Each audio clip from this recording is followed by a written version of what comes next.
Waktu perlahan mulai habis untuk Charles de Gaulle. Kapal induk bertenaga nuklir satu-satunya milik Prancis dan secara tidak langsung milik Eropa. Tapi jangan khawatir, karena Prancis sedang mengembangkan versi kapal yang lebih baru, lebih besar, lebih kuat, dan dalam segala hal lebih baik dari kapal itu.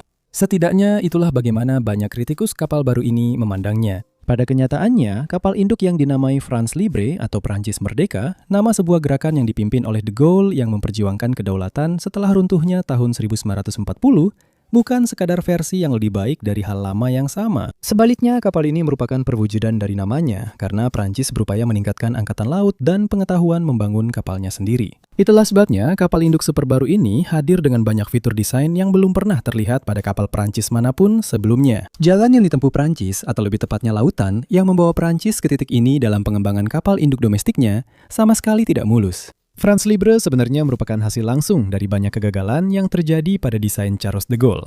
Dan untuk benar-benar memahami kapal yang sebentar lagi akan menjadi yang terkuat di Eropa, kita harus kembali ke ambisi pertama yang coba dicapai Prancis. Meningkatkan dari Charles de Gaulle. Menurut World Directory of Modern Military Warships and Submarines, Prancis saat ini mengoperasikan angkatan laut terkuat kedua di Eropa setelah Rusia, dan secara keseluruhan merupakan kekuatan angkatan laut terkuat ke-8. Secara global, hanya India, Jepang, Korea Selatan, Indonesia, Tiongkok, Rusia, dan Amerika Serikat yang memiliki lebih banyak kapal. Dan jika kita melihat grafik lingkaran ini, berkat WDMMWS, kita akan melihat bahwa angkatan laut sangat kekurangan kapal induk. Faktanya, mereka hanya mengoperasikan satu kapal induk Charles de Gaulle yang telah beroperasi sejak tahun 2001. Kapal induk terkuat di Eropa adalah kapal permukaan bertenaga nuklir pertama milik Prancis, dan pada saat video ini tayang, itu adalah satu-satunya kapal induk bertenaga nuklir di luar Angkatan Laut Amerika Serikat. Namun hal itu akan berubah karena Tiongkok sedang membangun kelas kapal induk bertenaga nuklir sendiri yang disebut Type 004. Tapi itu adalah pembahasan untuk video yang berbeda. Beritahu kami di kolom komentar jika Anda menginginkannya. Charles de Gaulle adalah kapal permukaan terpenting di Angkatan Laut Prancis, dan kapal ini sangat penting bagi kapal induk France Libre yang akan datang, karena kelas baru ini akan meningkatkan kemampuan kapal induk yang ada dalam segala hal yang mungkin. Dan jika itu masih belum cukup tanggung jawab, kapal ini juga merupakan satu-satunya kapal induk yang saat ini beroperasi di Angkatan Laut Prancis, karena Foch telah dijual ke Brasil pada tahun 2000. Kapal induk yang berusia 25 tahun ini memiliki panjang 261,5 meter atau hampir 858 kaki dan memiliki bobot perpindahan 42.500 ton, menjadikannya kapal induk terbesar ke-10 yang pernah berlayar. Lebarnya sekitar 64 meter atau 211 kaki dan dapat menampung kekuatan tempur sebanyak 30 hingga 40 pesawat di deknya. Armada udara ini sebagian besar terdiri dari Rafale M, varian kursi tunggal dari Dassault Rafale yang dimodifikasi untuk operasi angkatan laut. Dengan sisanya terdiri dari pesawat peringatan dini udara E-2C Hawkeye dan helikopter militer. Untuk meluncurkan pesawat-pesawat ini, Charles de Gaulle menggunakan sistem ketapel. Catapult adalah singkatan dari Catapult Assisted Takeoff but Arrested Recovery. Dan pada dasarnya, ini adalah sistem yang menggunakan ketapel untuk membantu pesawat mempercepat saat lepas landas. Sudah jelas dari namanya, bukan? Dan tebak apa? Ia memiliki sistem kabel penahan yang digunakan untuk membantu mereka mendarat, mengejutkan. Sistem ini sangat penting bagi Charles de Gaulle karena memungkinkan kapal induk meluncurkan pesawat dengan lebih aman dan dari dek yang relatif pendek. Kapal induk Prancis ini adalah salah satu dari hanya 4 kapal induk yang menggunakan sistem tersebut. 3 lainnya adalah USS Nimitz, USS Gerald R. Ford, dan kapal induk Fujian milik Tiongkok. Sistem ini mampu meluncurkan 1 pesawat per menit, yang berarti Charles de Gaulle dapat meluncurkan seluruh skuadron udara Rafale-nya hanya dalam 40 menit. Selain itu, berkat sistem ketapel, Charles de Gaulle juga dapat meluncurkan FA-18 Super Hornet dan C-2 Greyhound, meskipun kedua jenis pesawat tersebut bukan bagian dari armada regulernya. Selain skuadron udaranya yang mumpuni, Charles de Gaulle juga memiliki persenjataan yang tangguh, termasuk 32 tabung peluncur vertikal yang dipersenjatai dengan rudal permukaan ke udara Ester 15 dan 12 sel, yang dipersenjatai dengan rudal jarak pendek Mistral. Untuk persenjataan yang lebih kecil, terdapat 11 meriam otomatis 20 mm di kapal ini sebagai garis pertahanan terakhir terhadap rudal, kapal kecil, dan pesawat. Kapal induk ini juga dilengkapi dengan perangkat peperangan elektronik terbaik, jammer, sistem pelacakan target dan manajemen tempur, serta sistem umpan dan hampir semua yang Anda inginkan pada kapal kelas ini. Seluruh kapal ini termasuk skuadron udaranya membutuhkan hampir 2.000 orang untuk mengoperasikannya. Kapal ini dapat bertahan di laut selama 1,5 bulan dan sepenuhnya dilengkapi untuk berfungsi sebagai rumah sakit terapung dengan 50 tempat tidur, 2 ruang operasi, ruang pemulihan, departemen radiologi, laboratorium medis, dan pusat perawatan gigi. Ketika berbicara tentang penggerak, dan inilah bagian yang akan sangat penting nanti saat kita akhirnya sampai di Prancis Libre. Charles de Gaulle ditenagai oleh dua reaktor nuklir air bertekanan tipe K-15 yang menggerakkan dua turbin uap untuk menghasilkan 82.000 tenaga kuda. Idealnya, ini berarti Charles de Gaulle dapat berlayar dengan kecepatan nyaman 27 knot atau sekitar 50 km per jam. Namun pada kenyataannya, Charles de Gaulle dilanda sejumlah masalah. Reaktor di dalam kapal menggunakan bahan bakar dengan pengayaan rendah yang disebut karamel. Dan jenis bahan bakar nuklir ini memerlukan pengisian ulang setiap setengah dekade, yang agak mengalahkan tujuan utama penggunaan reaktor nuklir. Keunggulan utama reaktor nuklir pada kapal induk adalah Anda tidak perlu mengisi bahan bakar ulang sehingga sangat menghemat minyak. USS Gerald R. Ford misalnya sama sekali tidak perlu mengisi bahan bakar ulang. Alasan mengapa Charles de Gaulle harus mengisi ulang adalah karena Prancis memutuskan untuk menggunakan bahan bakar nuklir karamel. Karamel ditemukan di Prancis dan Angkatan Laut dapat dengan mudah mendapatkannya. Namun, ketersediaan itu juga memiliki kekurangan. Bahan bakar dengan tingkat pengayaan rendah memang terbakar lebih cepat dibandingkan bahan bakar dengan tingkat pengayaan tinggi. Ini bukan satu-satunya masalah dengan reaktor nuklir di kapal. Banyak kritikus menyebut Charles de Gaulle sebagai upaya yang kurang berhasil dari Prancis untuk menyaingi Amerika Serikat, yang saat itu mengoperasikan satu-satunya kapal induk bertenaga nuklir. Bukti untuk hal ini adalah adanya celah-celah desain yang dipertanyakan, yang kemudian menjadi masalah bagi kapal dan awaknya. Mengisi ulang bahan bakar reaktor nuklir tidak semudah mengisi bensin mobil di SPBU. Proses ini memerlukan perombakan total dan memakan waktu yang lama. Charles de Gaulle harus berhenti untuk mengisi ulang bahan bakar untuk pertama kalinya pada tahun 2007, setelah menghabiskan 900 hari di laut dan berlayar setara dengan 12 kali mengelilingi dunia. Dan pemberhentian itu memakan waktu 15 bulan.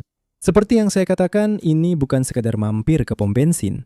Itulah lamanya Angkatan Laut Prancis tidak memiliki akses ke kapal terpenting mereka. Selain memakan waktu lama, opsi nuklir juga memerlukan modifikasi desain. Para insinyur harus menyediakan jalur yang jelas antara dek dan kompartemen reaktor untuk memudahkan pekerjaan insinyur nuklir, dan tentu saja hal ini memakan ruang yang berharga. Pada saat yang sama, tenaga 82.000 tenaga kuda yang dihasilkan oleh turbin kapal tidak cukup untuk mencapai kecepatan 27 knot seperti yang dipasarkan secara resmi. Menurut Forecast International, sebuah perusahaan riset dan konsultasi sistem pertahanan dirgantara, elektronik, dan tenaga listrik dunia, Charles de Gaulle tidak pernah membuktikan bahwa kapal itu bisa melebihi 25,5 knot, dan itulah kecepatan maksimumnya. Ini berarti bahwa pemimpin Angkatan Laut Prancis nyaris cukup cepat untuk menyamai kecepatan armada Prancis sebesar 25 knot. Dan itu bukan sesuatu yang Anda inginkan sebagai seorang komandan. Sistem propulsi nuklir bukan satu-satunya masalah yang mendapat kritik.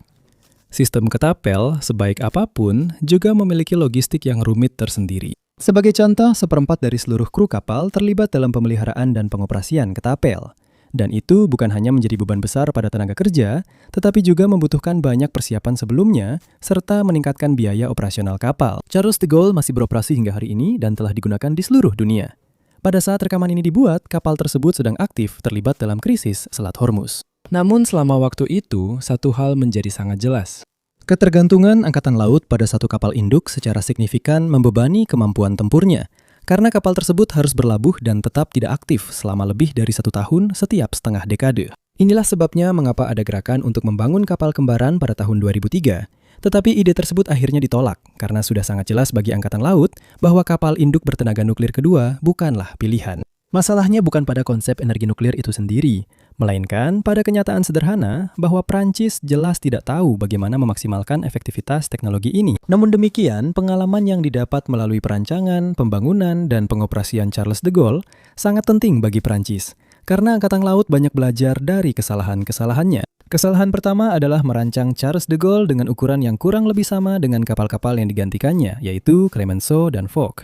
Keputusan tersebut salah karena ukuran kapal induk seharusnya ditentukan oleh ukuran wing udara yang harus dibawanya, bukan berdasarkan ukuran kapal induk sebelumnya. Performa pesawatlah yang menentukan panjang lintasan ketapel, jarak pendaratan, ukuran elevator, dan semua karakteristik lain yang pada akhirnya membentuk kapal induk tersebut. Dua kapal induk yang digantikan oleh Charles de Gaulle usianya hampir 50 tahun lebih tua, dan mendasarkan desain baru pada teknologi yang sudah setengah abad jelas saja agak tidak masuk akal. Kedua, keputusan untuk menggunakan tenaga nuklir, jika dilihat kembali, adalah keputusan yang salah. Kapal yang menggunakan tenaga konvensional memberikan margin kesalahan desain yang lebih nyaman, Dan para insinyur dapat menerapkan perbaikan sederhana dengan menyesuaikan tangki bahan bakar kapal dan ruang muat lainnya. Hal ini jelas tidak bisa dilakukan pada tenaga nuklir dan sangat membatasi para insinyur yang belum cukup berpengalaman dalam merancang kapal bertenaga nuklir. Kesalahan terakhir adalah kesalahan manajemen proyek. Ada beberapa kali ketika Charles de Gaulle benar-benar menghentikan produksi. Hal ini membuat masa konstruksi menjadi sangat lama. Sampai-sampai beberapa perusahaan yang seharusnya menyediakan komponen untuk kapal tersebut gulung tikar selama proses itu. Dan para insinyur harus bergerak cepat untuk mencari penggantinya. Namun, ketiga pelajaran ini benar-benar dimanfaatkan dengan baik dan hal itu mengarah pada terciptanya France Libre, kapal induk super pertama Prancis. Emmanuel Macron, Presiden Prancis, mengumumkan nama France Libre pada bulan Maret 2026. Tetapi proyek tersebut sebenarnya sudah dikerjakan hampir 1 dekade pada saat itu. Bahkan, Prancis membutuhkan waktu bertahun-tahun hanya untuk mengambil keputusan bahwa kapal induk baru adalah investasi yang layak. Masalah operasional terbesar pada Charles de Gaulle adalah kurangnya ketersediaan akibat pengisian bahan bakar dan perawatan. Dan inilah hal terpenting yang ingin diperbaiki oleh France Libre. Jika semuanya berjalan sesuai rencana, kapal induk baru akan berlayar pada tahun 2038. Tahun yang sama saat Charles de Gaulle akan pensiun dan secara efektif akan menggantikannya di Angkatan Laut. Namun, masalah ketersediaan tetap ada, karena kapal induk ini direncanakan akan beroperasi sendirian. Telah ada pembicaraan di antara para anggota parlemen Prancis tentang pembangunan kapal induk kedua dari kelas yang sama, dan parlemen telah meminta studi kelayakan. Namun hingga saat rekaman ini dibuat, belum ada keputusan mengenai kapal induk kedua. France Libre, menurut semua laporan, akan menjadi kapal induk super. Kapal ini akan memiliki bobot sekitar 80.000 ton dengan lambung sepanjang 310 meter atau 1.017 kaki, dan dek selebar 90 meter atau 295 kaki. Kapal ini akan memiliki hampir 2 kali perpindahan air Charles de Gaulle, dan deknya akan sekitar 20% lebih besar, yaitu 17.200 meter persegi atau 185.000 kaki persegi dengan 2 elevator. Masing-masing berkapasitas 40 ton. Antara 1.900 hingga 2.000 pelaut dan awak penerbangan akan tinggal di kapal induk ini dan kamar mereka dirancang khusus untuk menampung antara 4 hingga 8 orang. Tujuan dari hal ini adalah untuk membatasi penyebaran infeksi. Sebuah pelajaran yang dipelajari dengan pahit setelah wabah COVID-19 di Charles de Gaulle yang menginfeksi ratusan pelaut. Tentu saja kita tidak bisa mengetahui ukuran pastinya karena perakitan lambung kapal tidak akan dimulai setidaknya selama setengah dekade. Tetapi inilah desain yang saat ini telah dipresentasikan kepada kita. Dan seperti kutipan terkenal dari Spider-Man, dengan kapal induk yang hebat datang pula tanggung jawab yang besar. Kebutuhan energi dan France Libre akan membutuhkan sekitar 110.000 tenaga kuda untuk propulsi dan 30 megawatt untuk daya di atas kapal. Untuk memperjelas, itu adalah cukup listrik untuk menyalakan sekitar 20.000 rumah tangga Eropa dan lebih dari 2 kali lipat tenaga propulsi Titanic.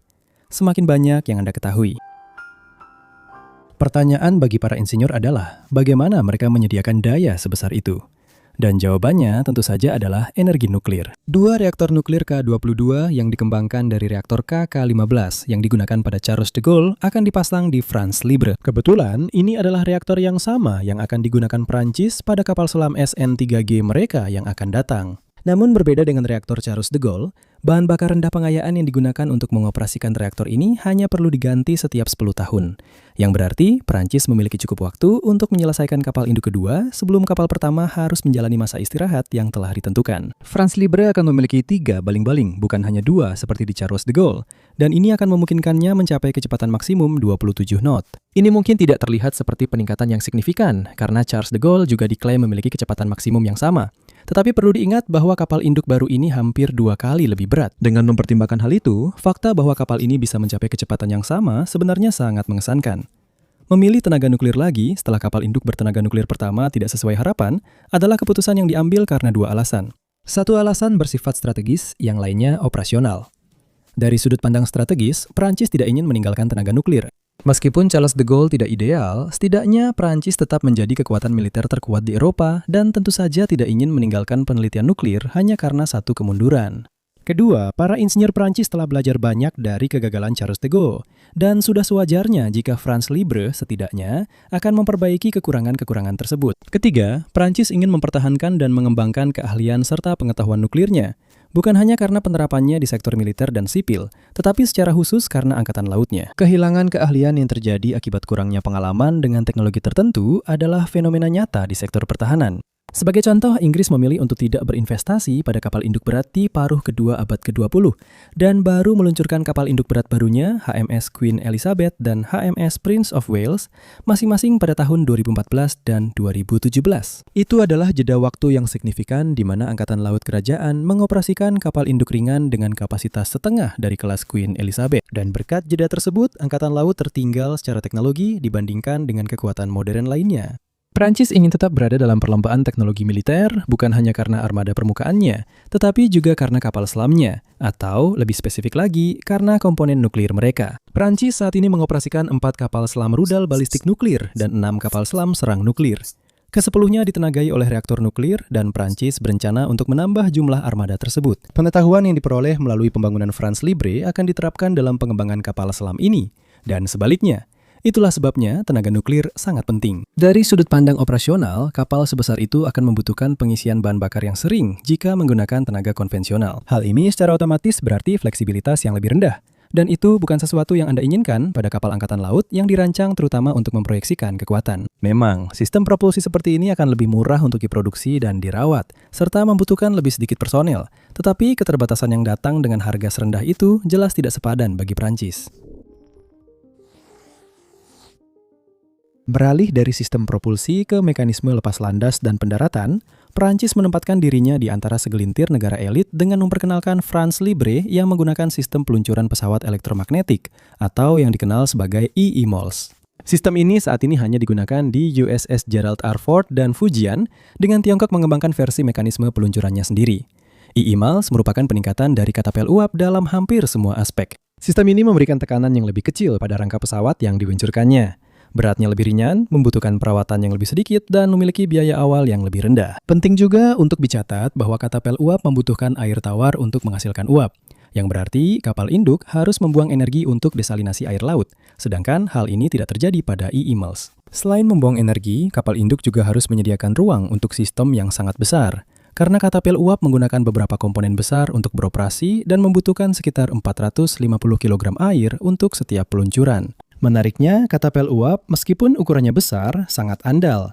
Tetapi kelemahan utamanya adalah tidak adanya kontrol umpan balik. Ini berarti mereka cenderung meluncurkan pesawat berukuran kecil dengan kekuatan yang terlalu besar yang pada akhirnya merusaknya. Katapel uap di atas kapal Charles de Gaulle misalnya dapat mempercepat pesawat seberat 27 ton hingga 140 knot atau 260 km per jam dalam lintasan sepanjang 75 meter. Itu adalah kekuatan yang sangat besar, dan ini merupakan bukti lebih lanjut bahwa manusia ditempatkan di bumi hanya untuk mencari berbagai cara memanfaatkan uap. Namun, tidak banyak kendali di luar semua kekuatan itu. Kurangnya kendali ini berarti beberapa pesawat seperti drone tidak bisa diluncurkan dengan katapel uap karena kekuatan yang dihasilkan justru akan merusaknya. Sementara itu, EEMOLS sangat presisi. EEMOLS menggunakan motor yang menciptakan medan magnet untuk mendorong sebuah kereta dengan pesawat yang terpasang ke depan. Kekuatan yang dihasilkan oleh medan magnet itu hampir terasa seperti fantasi. Katapel di atas USS Gerald R. Ford mampu mempercepat pesawat seberat 45 ton hingga 130 knot atau 240 km per jam dalam lintasan sepanjang 90 meter. Sistem ini bisa mencapai hasil yang hampir sama dengan katapel uap di kapal Charles de Gaulle. Tetapi dengan kerangka pesawat yang 20 ton lebih berat dan tidak ada alasan untuk menganggap EEMOLS milik France Libre tidak akan bekerja dengan cara yang sama. Sistem ini terdiri dari 4 kompartemen. Motor induksi linier menghasilkan medan magnet, tetapi kunci dari fungsinya adalah sistem penyimpanan energinya. Untuk menghasilkan medan magnet yang begitu kuat, motor ini membutuhkan energi yang lebih besar daripada yang bisa disediakan oleh sumber daya kapal. Tepatnya, sistem ini dapat melepaskan energi maksimum sebesar 484 MJ dalam waktu kurang dari 3 detik.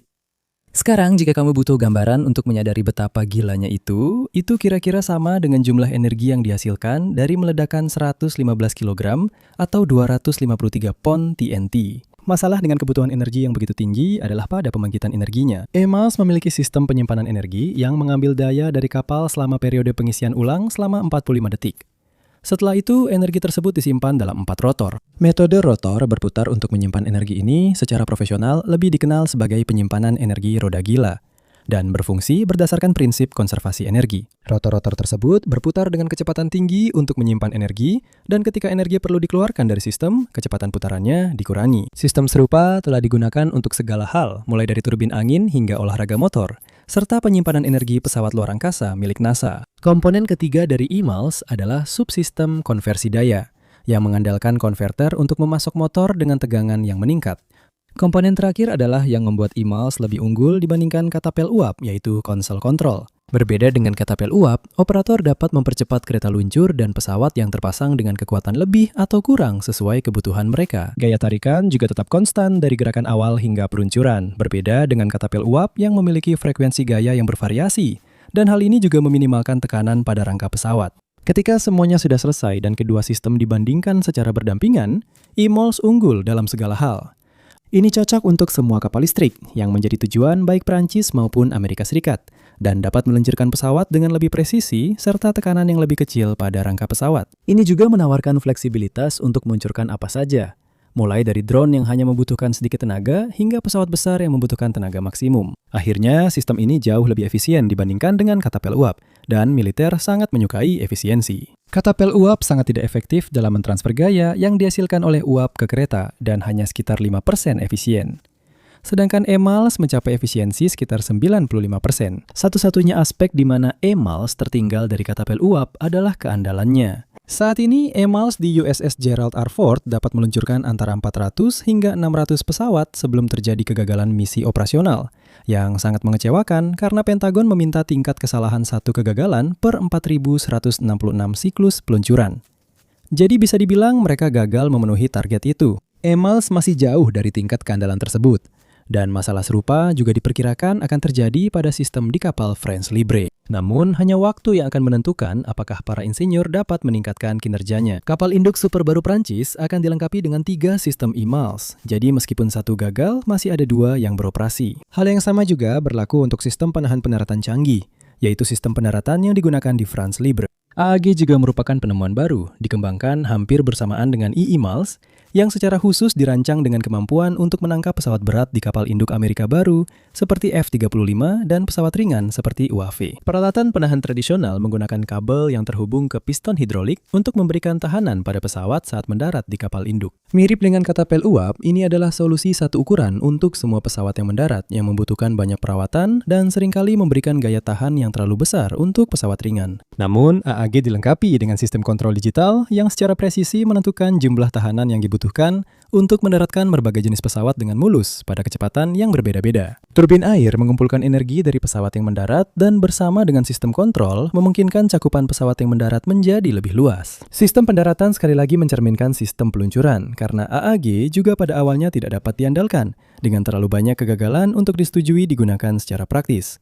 Tetapi sistem tersebut telah diperbaiki, ditingkatkan, dan sekarang digunakan oleh banyak pesawat tempur multiperan dan pesawat peringatan dini. Prancis akan mendapatkan AAG dan EMA dari General Atomics melalui perjanjian penjualan militer asing dengan Amerika Serikat.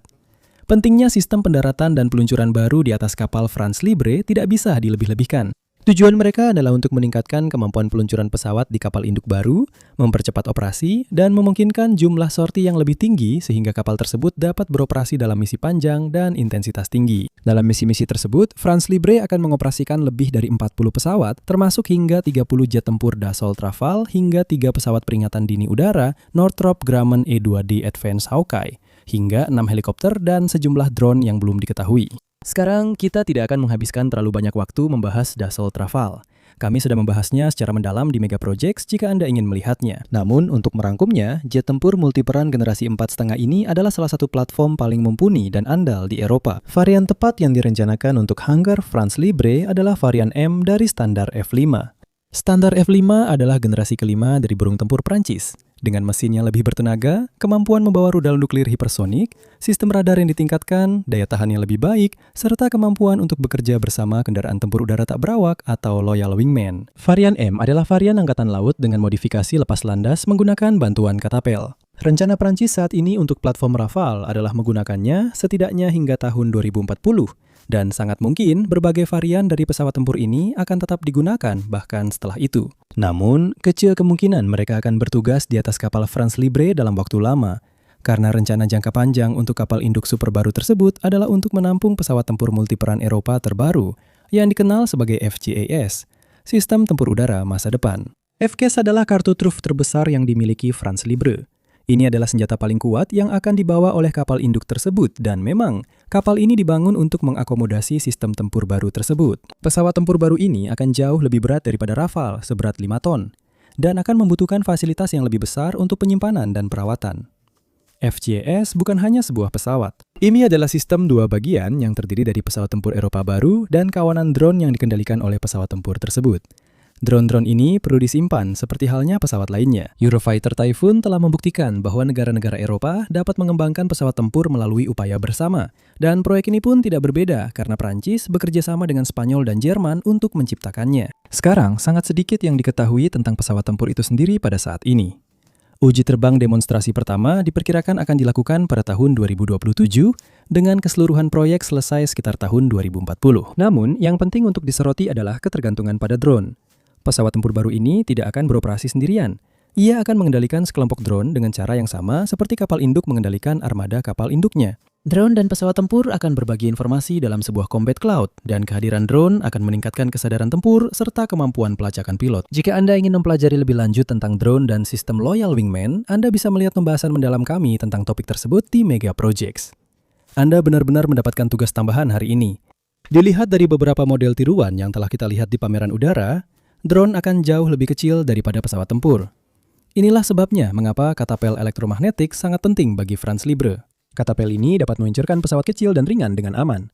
Sekarang Anda mungkin sudah menangkap pola di sini. Franz Libre memilih menggunakan tenaga nuklir, meskipun teknologinya belum sempurna, dengan keyakinan bahwa Angkatan Laut akan berhasil membuatnya berfungsi di masa depan. Metodologi yang sama digunakan untuk AAG dan EMA, dan sekarang terulang kembali dengan Future Combat Air System, sebuah pesawat yang bahkan belum ada. Dan ini menunjukkan keyakinan inti Angkatan Laut Prancis bahwa tetap berada di puncak perkembangan teknologi adalah kunci untuk mempertahankan kedaulatan. Dengan itu, kita bisa melihat bahwa Franz Libre tidak hanya hadir untuk menggantikan Charles de Gaulle, tetapi juga untuk berdiri di garis depan arsitektur Angkatan Laut yang berencana untuk berkembang hingga paruh kedua abad ke-21. Meskipun sistem tempur udara masa depan adalah senjata utama dalam persenjataan Franz Libre, itu jelas bukan satu-satunya senjata ofensif dan defensifnya. Penyimpanan amunisi dirancang agar pesawat dapat bertempur selama 7 hari. Tetapi kapal induk ini juga akan mengandalkan rudal dan senjata pertahanan titik. Jumlah sistem peluncuran vertikal belum diumumkan ke publik, tetapi menurut semua laporan, jumlahnya akan melebihi tabung VLS di Charles de Gaulle. Sama seperti pendahulunya, kapal induk baru ini akan mengandalkan keluarga rudal Aster sebagai senjata ofensif dan defensif utamanya. Sementara ruang juga telah disediakan untuk senjata energi terarah atau yang dikenal sebagai laser yang akan dipasang di masa depan. Jika semua dihitung, Franz Libre merupakan peningkatan yang mudah dibandingkan Charles de Gaulle. Kapal ini akan membawa lebih banyak pesawat, memasoknya dengan lebih mudah, meluncurkannya dan mengirimkannya ke area tempur lebih cepat, serta dengan beban yang lebih ringan pada pesawat. Dan kapal induk itu sendiri akan membutuhkan perawatan serta waktu henti yang lebih sedikit dibandingkan kapal induk yang saat ini beroperasi. Perbandingan dengan USS Gerald R. Ford juga tidak bisa dihindari, mengingat betapa miripnya kedua kapal induk tersebut. Dan meskipun kapal milik Angkatan Laut Amerika Serikat itu memang memproyeksikan kekuatan yang lebih besar, tujuan Prancis tidak pernah untuk berlayar ke ujung dunia demi menunjukkan kekuatan. Prancis meninggalkan ambisinya untuk kolonisasi pada abad ke-20 dan malah fokus pada wilayahnya sendiri, seperti kebanyakan negara Eropa lainnya dan 13 koloni yang masih dimilikinya di luar Eropa. Pang akan menghabiskan sebagian besar waktunya di Laut Mediterania dan perairan terdekat lainnya. Dan sebagai kapal perang terbesar di Eropa, kapal ini akan lebih banyak digunakan untuk melindungi otonomi dan kedaulatan, bukan untuk memproyeksikan kekuatan. Namun, proyek ini hanyalah gambaran kecil dari gerakan yang lebih besar di Angkatan Laut Prancis, yang saat ini sedang melakukan upaya besar-besaran untuk modernisasi dan peningkatan jumlah armada. Beberapa analis geopolitik Amerika menyebut kapal induk senilai 10 miliar euro ini sebagai proyek gengsi, dengan tujuan utamanya hanya untuk menunjukkan kepada pemerintahan Trump bahwa Prancis adalah pemain serius yang tidak bisa diintimidasi oleh ancaman Amerika. Dan hal ini memang ada benarnya. Donald Trump telah menegaskan dalam kedua masa jabatannya bahwa Amerika Serikat tidak bertanggung jawab atas pertahanan negara-negara Eropa, dan hal ini secara langsung menyebabkan peningkatan produksi pertahanan dalam negeri di seluruh benua tersebut. Prancis memang telah menjadi salah satu pemimpin dalam upaya tersebut. Pada saat yang sama, Angkatan Laut Prancis memang sudah membutuhkan pembaruan bahkan sebelum hubungan Amerika Serikat dan Eropa memburuk. Masalah utama saat ini berfokus pada hal berikut. Menggantikan generasi kapal induk bertenaga nuklir, kapal selam rudal balistik, dan kapal selam serang nuklir saat ini, memodernisasi armada yang ada, serta mempersiapkan diri untuk peperangan intensitas tinggi. Pang adalah yang pertama dalam deretan proyek-proyek tersebut. Studi kelayakan senilai 14 juta euro sebenarnya sudah dimulai sejak tahun 2018. Namun, sebuah kapal induk tidak membentuk angkatan laut sendirian. Seperti yang telah disebutkan sebelumnya, Prancis juga sedang mengembangkan generasi baru kapal selam rudal balistik, yang semuanya akan ditenagai oleh energi nuklir. Itulah sebabnya pengalaman nuklir yang didapatkan dari Charles de Gaulle dan pengalaman yang akan didapatkan melalui pengembangan kapal induk baru sangatlah penting. Kapal selam baru ini yang disebut kelas Invincible akan dipersenjatai dengan 16 rudal nuklir serta rudal anti kapal dan torpedo. Armada kapal selam yang saat ini menjalankan tugas tersebut, kelas Triumphant, telah beroperasi sejak tahun 1997 dan direncanakan akan pensiun pada tahun 2035. Sama seperti Franz Libre, kapal selam ini akan dibangun agar tahan lama dan diperkirakan akan beroperasi hingga tahun 2080 atau 2090. Kelas Sovereign dari kapal selam, tepatnya ada 6 unit, merupakan proyek lain yang termasuk dalam program modernisasi Angkatan Laut. 3 diantaranya sudah aktif beroperasi dan 3 lainnya sedang dalam proses. Semua kapal selam tersebut menggunakan tenaga reaktor nuklir, dan mereka memiliki spesialisasi dalam pelindungan wilayah dengan menggunakan torpedo, rudal serang darat, rudal anti kapal, dan ranjau bawah laut. Angkatan Laut Prancis juga akan mendapatkan 5 fregat baru dari kelas Amiral Nora yang memiliki spesialisasi dalam peperangan anti-rudal, anti-drone, dan anti-kapal selam. Salah satu fregat ini yang dijual ke Yunani sebagai bagian dari kesepakatan pengadaan dikirim ke Siprus pada awal Perang Iran di awal tahun 2026 untuk mengamankan wilayah tersebut dari ancaman drone Iran. Prancis juga akan mengadopsi korvet patroli Eropa, proyek bersama Eropa lainnya untuk berpatroli di lautnya. Dalam peran ini, EPC akan bergabung dengan 10 kapal patroli lepas pantai yang akan mulai beroperasi mulai tahun 2027 untuk menggantikan kapal patroli jarak jauh Angkatan Laut Prancis yang sudah menua. Kapal-kapal ini akan melakukan sebagian besar tugas patroli maritim, melindungi perairan nasional Prancis, dan mengawal kapal selam. Negara ini juga akan beralih dari E-2C Hawkeye yang saat ini merupakan pesawat yang bertugas sebagai peringatan dini udara di atas kapal Charles de Gaulle dan akan menggunakan E-2D Advance Hawkeye. Pesawat ini akan bertugas di atas kapal Franz Libre dan mampu memandu rudal yang ditembakkan oleh platform lain seperti fregat atau kapal induk, serta akan berperan sebagai semacam pengamat depan untuk Angkatan Laut Prancis. Selain itu, Angkatan Laut Prancis juga memperkenalkan berbagai rudal baru laut ke udara, laut ke darat, dan anti kapal bersama dengan senjata energi terarah seperti laser Helmer P yang berhasil diuji pada tahun 2023. Secara keseluruhan, dalam waktu kurang dari 2 dekade, Angkatan Laut Prancis akan menjadi benar-benar berbeda. Sebagian besar pemain utamanya akan digantikan oleh pemain yang lebih baik dan lebih baru. Dan bintang terakhir yang akan mengisi 11 pemain utama itu adalah Franz Libre. Ini tidak hanya akan menjadi versi Charles de Gaulle yang lebih besar dan lebih baik, seperti yang sering dikatakan orang ketika menyederhanakannya. Berbeda dengan pendahulunya, Franz Libre tidak dirancang untuk sekadar mengejar ketertinggalan dari negara adidaya global lainnya. Kapal ini hadir untuk memimpin transisi Angkatan Laut Prancis menuju sistem tempur laut generasi berikutnya yang terbaik. Dan yang terpenting, menyediakan platform yang stabil untuk pertumbuhan teknologi di era perkembangan pesat yang akan datang. Terima kasih telah menonton.